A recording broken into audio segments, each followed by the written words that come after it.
Keluaran pasal 6 ayat 13 sampai dengan 30. Inilah para kepala kaum keluarga mereka, anak-anak Ruben, anak sulung Israel, Henoh, Palu, Hezron, dan Karmi. Itulah kaum-kaum Ruben. Anak-anak Simeon, Yemuel, Yamin, Ohad, Yakin, Zohar, dan Saul.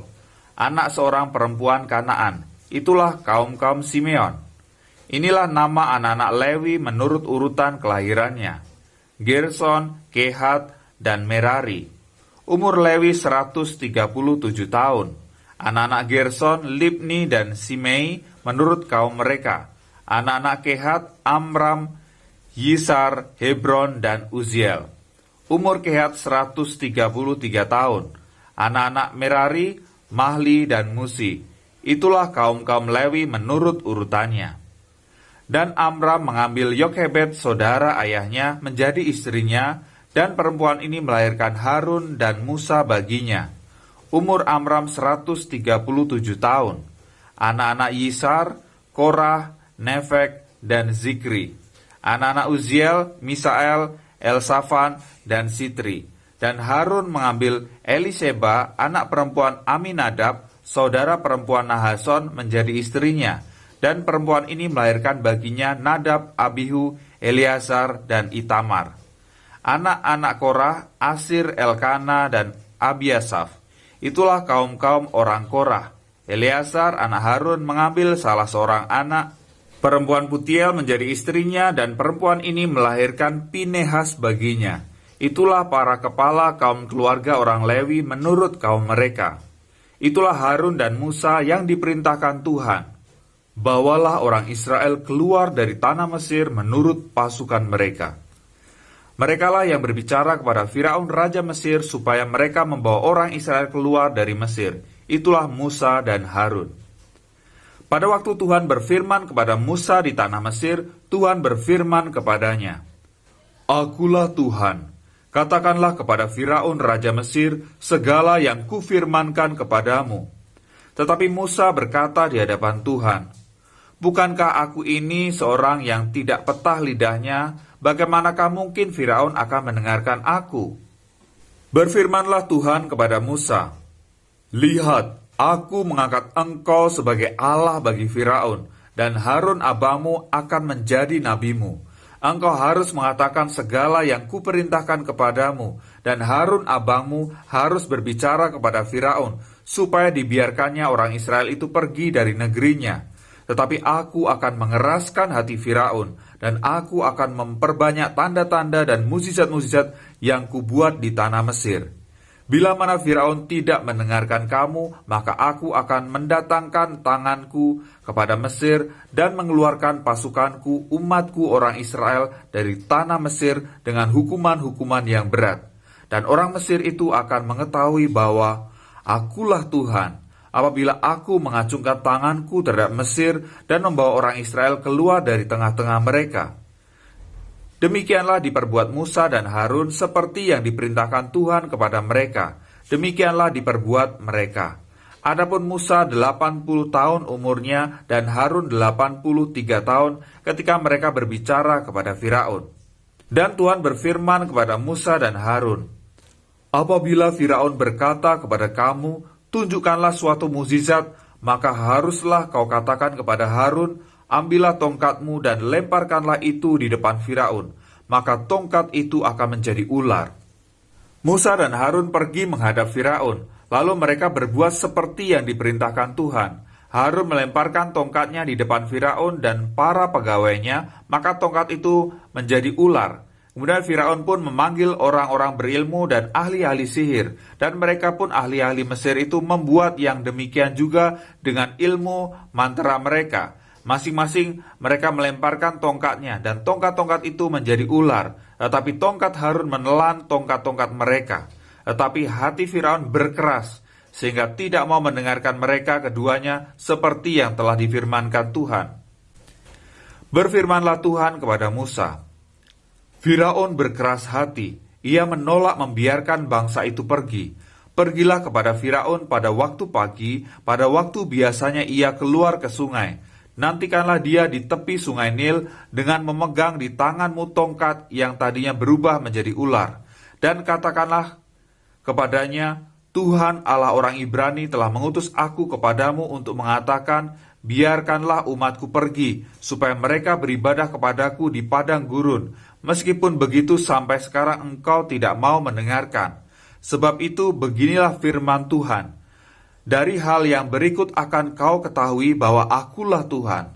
Lihat, dengan tongkat yang di tanganku ini akan kupukul air yang di sungai Nil, dan air itu akan berubah menjadi darah. Dan ikan yang dalam sungai Nil akan mati, sehingga sungai Nil akan berbau busuk. Maka orang Mesir akan segan meminum air dari sungai Nil ini. Tuhan berfirman kepada Musa, katakanlah kepada Harun, ambillah tongkatmu, ulurkanlah tanganmu ke atas segala air orang Mesir, ke atas sungai, selokan, kolam, dan ke atas segala kumpulan air yang ada pada mereka, supaya semuanya menjadi darah, dan akan ada darah di seluruh tanah Mesir, bahkan dalam wadah kayu dan wadah batu. Demikianlah Musa dan Harun berbuat seperti yang difirmankan Tuhan. Diangkatnya tongkat itu dan dipukulnya kepada air yang di sungai Nil, di depan mata Firaun dan pegawai-pegawainya. Maka seluruh air yang di sungai Nil berubah menjadi darah. Matilah ikan di sungai Nil, sehingga sungai Nil itu berbau busuk dan orang Mesir tidak dapat meminum air dari sungai Nil. Dan di seluruh tanah Mesir ada darah. Tetapi para ahli Mesir membuat yang demikian juga dengan ilmu-ilmu mantra mereka, sehingga hati Firaun berkeras dan ia tidak mau mendengarkan mereka keduanya seperti yang telah difirmankan Tuhan. Firaun berpaling, lalu masuk ke istananya dan tidak mau memperhatikan hal itu juga. Tetapi semua orang Mesir menggali-gali di sekitar sungai Nil mencari air untuk diminum, sebab mereka tidak dapat meminum air sungai Nil. Demikianlah genap 7 hari berlalu setelah Tuhan menulahi sungai Nil. Berfirmanlah Tuhan kepada Musa, pergilah menghadap Firaun dan katakan kepadanya, beginilah firman Tuhan, biarkanlah umatku pergi supaya mereka beribadah kepadaku. Jika engkau menolak membiarkannya pergi, maka aku akan menulahi seluruh daerahmu dengan kata. Kata-kata akan mengeriap dalam sungai Nil, lalu naik dan masuk ke dalam istanamu dan kamar tidurmu, ya sampai ke dalam tempat tidurmu, ke dalam rumah pegawai-pegawaimu dan rakyatmu, bahkan ke dalam pembakaran rotimu, serta ke dalam tempat adonanmu. Kata-kata itu akan naik memanjati engkau, memanjati rakyatmu dan segala pegawaimu. Berfirmanlah Tuhan kepada Musa, katakanlah kepada Harun, ulurkanlah tanganmu dengan tongkatmu ke atas sungai, ke atas selokan, dan ke atas kolam, dan buatlah kata-kata bermunculan meliputi tanah Mesir. Lalu Harun mengulurkan tangannya ke atas segala air di Mesir, maka bermuncullah kata-kata, lalu menutupi tanah Mesir. Tetapi para ahli itu pun membuat yang demikian juga dengan ilmu-ilmu mantra mereka, sehingga mereka membuat kata-kata bermunculan meliputi tanah Mesir. Kemudian Firaun memanggil Musa dan Harun serta berkata, berdoalah kepada Tuhan, supaya dijauhkannya kata-kata itu daripadaku dan daripada rakyatku, maka aku akan membiarkan bangsa itu pergi, supaya mereka mempersembahkan korban kepada Tuhan. Kata Musa kepada Firaun, silahkanlah Tuanku, katakan kepadaku, bila aku akan berdoa untukmu, untuk pegawaimu dan rakyatmu, supaya kata-kata itu dilenyapkan daripadamu dan dari rumah-rumahmu, dan hanya tinggal di sungai Nil saja. Katanya, besok. Lalu kata Musa, jadilah seperti katamu itu, supaya Tuanku mengetahui bahwa tidak ada yang seperti Tuhan Allah kami. Maka kata-kata itu akan dijauhkan daripadamu, dari rumah-rumahmu, dari pegawai-pegawaimu, dan dari rakyatmu, dan hanya akan tinggal di sungai Nil saja. Lalu Musa dan Harun keluar meninggalkan Firaun, dan Musa berseru kepada Tuhan karena kata-kata yang didatangkannya kepada Firaun.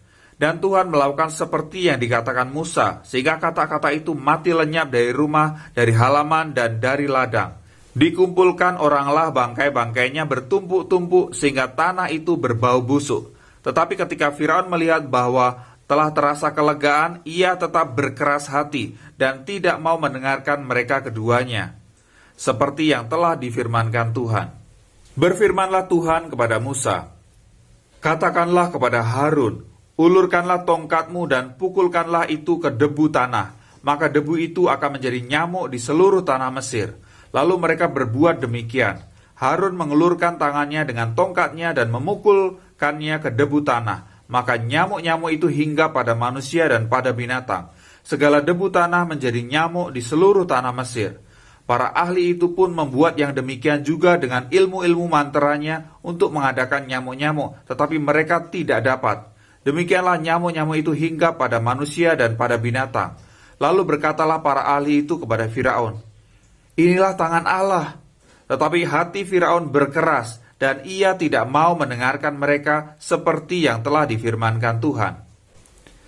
Berfirmanlah Tuhan kepada Musa, "Bangunlah pagi-pagi dan berdirilah menantikan Firaun pada waktu biasanya ia keluar ke sungai, dan katakanlah kepadanya, beginilah firman Tuhan, biarkanlah umatku pergi supaya mereka beribadah kepadaku. Sebab jika engkau tidak membiarkan umatku pergi, maka aku akan melepaskan pikat terhadap engkau, terhadap pegawai-pegawaimu, rakyatmu, dan rumah-rumahmu, sehingga rumah-rumah orang Mesir, bahkan tanah di mana mereka berdiri akan penuh dengan pikat. Tetapi pada hari itu aku akan mengecualikan tanah Gosyen di mana umatku tinggal, sehingga di sana tidak ada terdapat pikat, supaya engkau mengetahui bahwa aku Tuhan ada di negeri ini. Sebab aku akan mengadakan perbedaan antara umatku dan bangsamu. Besok tanda mukjizat ini akan terjadi." Tuhan berbuat demikian, maka datanglah banyak-banyak pikat ke dalam istana Firaun dan ke dalam rumah pegawai-pegawainya dan ke seluruh tanah Mesir. Negeri itu menderita karena pikat itu. Lalu Firaun memanggil Musa dan Harun serta berkata, "Pergilah, persembahkanlah korban kepada Allahmu di negeri ini." Tetapi Musa berkata, "Tidak mungkin kami berbuat demikian, sebab korban yang akan kami persembahkan kepada Tuhan Allah kami adalah kekejian bagi orang Mesir. Apabila kami mempersembahkan korban yang menjadi kekejian bagi orang Mesir itu di depan mata mereka, tidakkah mereka akan melempari kami dengan batu? Kami harus pergi ke padang gurun 3 hari perjalanan jauhnya untuk mempersembahkan korban kepada Tuhan Allah kami, seperti yang difirmankannya kepada kami." Lalu kata Firaun, "Baik, aku akan membiarkan kamu pergi untuk mempersembahkan korban kepada Tuhan Allahmu di padang gurun, hanya janganlah kamu pergi terlalu jauh, berdoalah untuk aku." Lalu kata Musa, "Sekarang aku keluar meninggalkan tuanku dan akan berdoa kepada Tuhan, maka pikat itu akan dijauhkan besok dari Firaun, dari pegawai-pegawainya dan rakyatnya. Hanya janganlah Firaun berlaku curang lagi dengan tidak membiarkan bangsa itu pergi untuk mempersembahkan korban kepada Tuhan." Sesudah itu keluarlah Musa meninggalkan Firaun, lalu berdoa kepada Tuhan. Dan Tuhan membuat seperti yang dikatakan Musa. Pikat itu dijauhkannya dari Firaun, dari pegawai-pegawainya dan rakyatnya. Seekor pun tidak ada yang tinggal. Tetapi sekali ini pun Firaun tetap berkeras hati. Ia tidak membiarkan bangsa itu pergi. Demikian pembacaan Alkitab hari ke-41 yang terambil dari Mazmur pasal 19 ayat 8 sampai dengan 15, Matius pasal 26 ayat 47 sampai dengan 68, Keluaran pasal 6 ayat 13 sampai 30, Keluaran pasal 7 dan Keluaran pasal 8. Sampai jumpa besok, Tuhan Yesus memberkati.